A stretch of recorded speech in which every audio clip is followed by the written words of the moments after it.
Erin Burniston, the designer of Pop-Up's products for Elizabeth Craft Designs. And today I'll be teaching how to make this.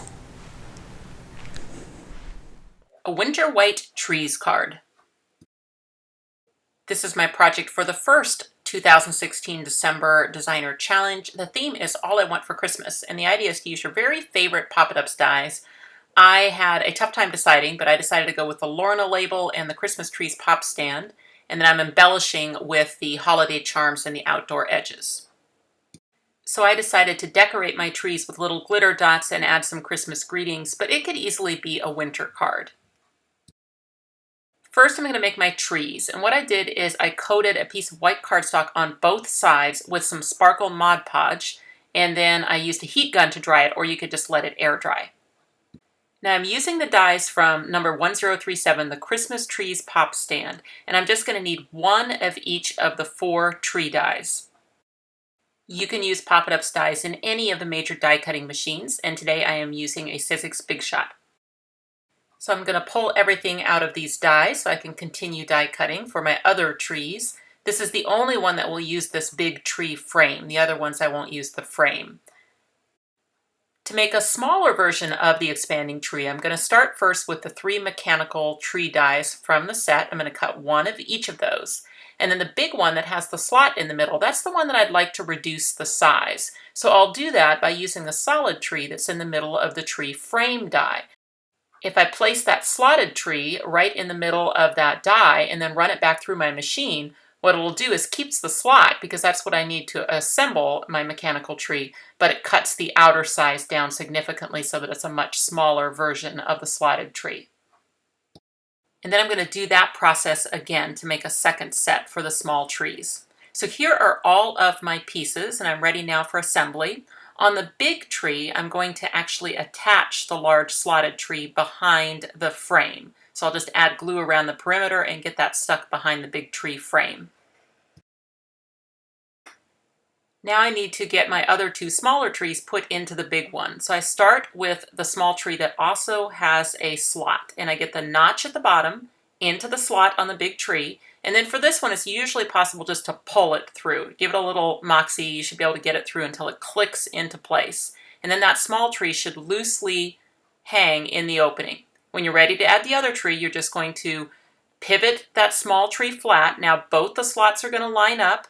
The notch on the small tree goes through both slots until it's in the bottom. This time you will need to fold down a little triangle at the top of the small tree to be able to press it through the slot on both of the other trees and then unfold it on the other side. And that locks all 3 of the trees together, and you'll see that the 2 small ones just kind of swing freely in the big one, and they will be able to expand when the card is opened and collapse when the card is closed. And assembly of the small trees is exactly the same. Start with the one that has a slot, get the notch slot one in first, click it in, pivot it until both slots line up, the other tree notch in the bottom, fold down the triangle, press it through, unfold. The die set includes a die that will cut a trunk piece, so that can be very helpful when you're making these smaller versions of the trees, or even when you just want to change the color of the trunk on the big tree frame. And I find that when you're going to use these to add a trunk to a tree, like I'm doing here, if you'll cut it twice with double-sided adhesive on it, then those 2 trunks can be glued back to back around the bottom edge of that tree. And that's really going to help the stability, because now you've got 2 trunks kind of straddling the tree, and that will really help it, especially for this card where I want it to stand up inside the card. Okay, let's make a card. I've got a backing card that's an A2 long, so 4 1/4 by 11, and then I've got my inner card is 4 by 10 3/4, and that's the one where I'm going to cut the pop-up. So Pop-Up's dies are wafer-thin dies, and they have alignment nubs that allow you to line them up over the fold of any size card anywhere along the fold. And I do suggest a little temporary removable tape just to hold that die in place so it will not shift. And you can see that I've got the alignment nubs right over that center fold of the card. If I run it through the machine right now, I'll get a single pop-up, but I'm trying to make a double pop-up, so I need to fold the card underneath the die so that when I roll it through the die cutting machine, I'm actually cutting through both layers. And I'm going to put that a little bit of a diagonal in my machine. That'll give me much better pressure in the machine since I am trying to go through 2 layers of thick cardstock, and I'll also roll back through just for good measure. I'll carefully remove the tape and the die and get it off of the paper. And then when I unfold it, I can just see that it's done a great job. It has die cut that pop-up right through both layers. Now before I fold this up, I want to do some more die cutting. For one of the labels, the one that's going to be along the back wall, I would like that to actually be a label frame. So I'm going to use the biggest decorator die that comes included in the Lorna Label set. I'm just going to get that centered over the top of the label and taped into place. And I can also do the same thing up at the top to give myself a decorative edge to the inside of the card. I'm going to use the tree edge die from the outdoor edges, and I'll just use my temporary tape again to tape that in place. And now I can run this through my machine. This completes the die cutting for the inside of my card, so now it's time to train the pop-up. Step 1 with training a double Lorna is to find the center fold in both directions. Opening the card up flat again, now what I'd like to do is find the connection folds where the card is connected to the pop-up. So I like to slide my thumbs up until I find it, and then I'm just going to give that a little bit of a press. So you can see it there. It ends up being a valley fold on both sides of the card, and that's what brings the pop-up forward. And then it turns right where the label starts. So I like to get in there and kind of make sure that it knows those folds. There is a little box in the center of the card that brings the other half of the pop-up forward, and it's got small little valley folds where it's connected to the card, and I like to go in and find those as well. And then from the side, you can kind of see how this pop-up is coming together. It's starting to know all those folds. So now what I like to do is pull the solid label forward into its closed position. That's going to bring the whole card forward. And then now it's just a matter of doing the kind of little zigzagging folding that's around that box so that the other label ends up right over the top of the first one. And all the other folds will generally find themselves. So if you can just get to where that in the folded position, the frame label is right over the top of the solid label, then usually all of those little other folds that you've already started training will find the correct position, and you'll end up with this fun double pop-up. And then all I need to do is attach this inside that bigger backing card. And that's going to be done in the usual manner. I'm just going to add my adhesive all over the flat parts of both sides of that pop-up, and then just get the fold in the fold and press all those flat parts against the card to install it. With my pop-up structure in place, I can start adding trees. I'm going to start with the big tree, and it's going to attach right to the front of that platform. So I'm just going to lay it down so that I can add a couple glue dots to the very bottom of the tree trunk. And then what I can do is just hold that tree with the sticky side up right in the fold of the pop-up while I close it against those exposed glue dots, and that will then transfer the tree now to the platform centered so that when you open the card it's going to pop up. And from the side you can really see how helpful it is that that label has been turned into a frame with a hole in the middle, because that gives the tree room to expand as the card is opened. Now, another consideration is how tall this tree is, how many pieces it is, and the fact that it's just suspended on a small little trunk. It's working great, but to really have it anchored, I decided what I wanted to do was to tuck it behind the frame and have it come up through that little hole in the pop-up right there. So I can't use any adhesive because it's got to be able to slide. But basically, that frame going over the top is going to anchor the top of that tree so that it's not going to want to fall forward, especially because I'm going to create a whole forest of trees in front of it. So I really do design these cards as I'm shooting the video, and sometimes I change my mind about things. So I installed that large tree without any ornaments on it, and then when I went to the small trees, I thought, hey, you know what would look great on these? Some of those small transparent silver glitter dots. So I did then go in afterwards and add them to the big tree as well.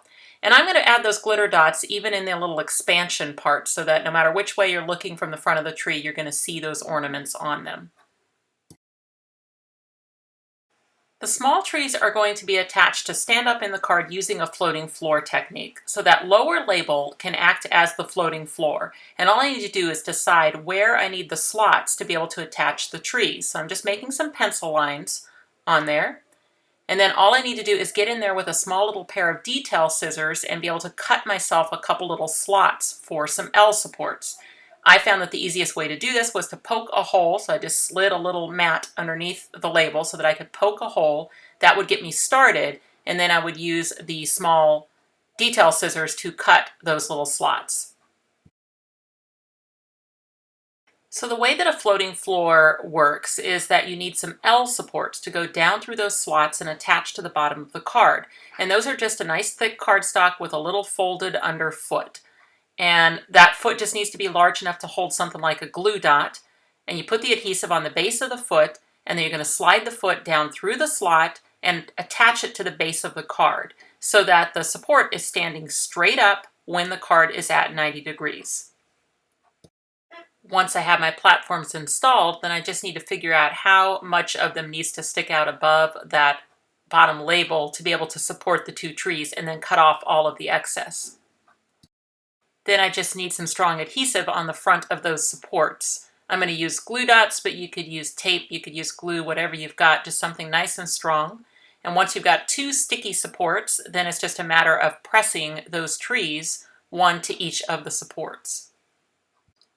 I really love a floating floor technique for these types of trees because they really allow those trees to expand when the card is opened, but then when you close it, they will collapse down. The Christmas tree pop stand die also includes a nice star for the top of the tree. And what I did is I cut it twice for each tree with double-sided adhesive on the back of the silver cardstock. So then as I attach them to the tree, I can put one on the back and one on the front.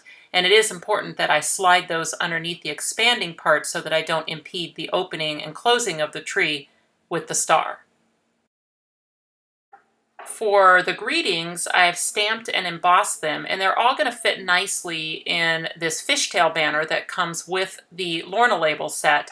And for the Noel word, since it's so short, I'd like to shorten the banner as well. So I cut one side, and then I'm just going to slide it down and cut the other side, and that way I have that nice die-cut fishtail on both sides, but it's much shorter than the die. So my idea was to have a short little banner word right up across the top of where that label crosses the tree. So I'm just going to add my glue on either side and then use that little Noel banner to span across the tree. So that's actually attached to the label. It's not attached to the tree at all. I'm going to trim off that little bit of label that's sticking up higher than the Noel banner. And while I'm in the business of trimming, I'm also going to take off the piece of the label on the bottom label that sticks out into the card. I'd really like that to be a nice flat surface to be able to animate some additional trees. Speaking of additional trees, I got them from the Holiday Charms die set. Now I don't need hang holes at the top of my trees, but I can use that as a place to add some glue to attach the small snowflakes to the top of the trees instead. And I've also added those same silver glitter dot ornaments. So I'm going to add glitter dots and snowflakes to two more of those trees. And then where those are going to install inside the card is right along that bottom platform. So the adhesive would go on the back of the tree near the bottom, and then whatever portion of it that touches that front platform, that's where I install the trees. And then to finish out the interior, I added the large snowflakes to the base, a Happy Holidays cut with that fishtail banner, wrapped some twine around the lower label and added a snowflake, and that is my interior decoration. Okay, for the front decoration, I started by creating a closure for the card, and that's just made with some silver ribbon and some Velcro on the ends to stick to itself. And then I just embellished with one of the little snowflakes to be able to hold the loop of ribbon in place. That'll make it really easy to lift that up. So that will wrap around the card and stick to itself. And I'll end up anchoring that, but for now I'm just going to put it in place kind of about where I want it while I work on the rest of my decorations. I'm a big fan of a simple lead-in when I'm making a pop-up card. So I just repeated some of the same elements that are on the inside of my card, layering those together to complete the front decoration. I can still adjust by sliding the ribbon either up and down, right and left until I get a location for the ribbon closure that I like. And then to anchor that ribbon in place on the back of the card so it doesn't come off, I'm just going to add a panel of white cardstock to the back of the card. And once again, I cut it just a little bit smaller than the card itself. And then once that's installed, that will trap the ribbon. I love how this card turned out with its frosty elegance. It will make such a nice Christmas card. But this could also be adapted for other themes. I definitely see this same design being used with obviously green trees if you wanted to do an outdoorsy kind of card, or you could look to maybe some pinks and reds, put some hearts on the trees, and it would be a great Valentine's Day card. So I really see this card design being used year-round. If you are interested in any of the supplies that I used on today's card, you will find shopping links in the About section on YouTube or on the associated blog post. And there should be a little information circle in the upper right corner of this video, and that will take you directly right over to the blog post. If you are a Facebook user, I'd love it if you'd like my Facebook page, Karen Burniston Designer.